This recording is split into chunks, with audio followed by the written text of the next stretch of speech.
కొంతమంది ఇక్కడ తండ్రులు ఉన్నారు, తల్లులు ఉన్నారు. నేను చదువుకోకపోయినా నా పిల్లలు బాగా చదువుకోవాలి, నాకు ఉద్యోగం లేకపోయినా నా పిల్లలకి మంచి ఉద్యోగం ఉండాలి. నేనేదో బోర్డు స్కూల్లో చదువుకున్నాను, దొంపల బడిలో చదువుకున్నాను, నా పిల్లలు అలా ఉండకూడదు. నేను ఒక 10th క్లాస్ వరకు SSC వరకు నేను ఆప్ చేశాను, నా పిల్లలు డిగ్రీ చదవాలి, ఉన్నతమైన స్థానంలో ఉండాలని చెప్పి కొంతమంది తండ్రులు ఆశపడుతున్నారు. ఇక్కడ కొంతమంది తల్లులు ఉన్నారు, తండ్రులు అయితే లేరు. తల్లిలే తండ్రిలాగా, చెప్పండి, తల్లులు ఎలా మారారు?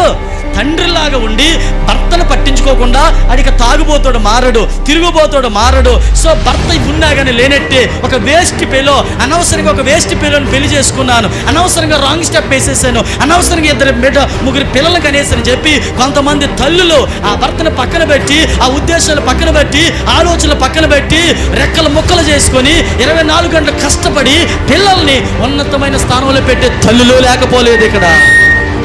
యాజ్ ఎ మదర్గా నీవు ఒక ఫాదర్ పొజిషన్లో నిలబడ్డావు. నువ్వు తల్లివే, కానీ తండ్రి కంటే ఎక్కువ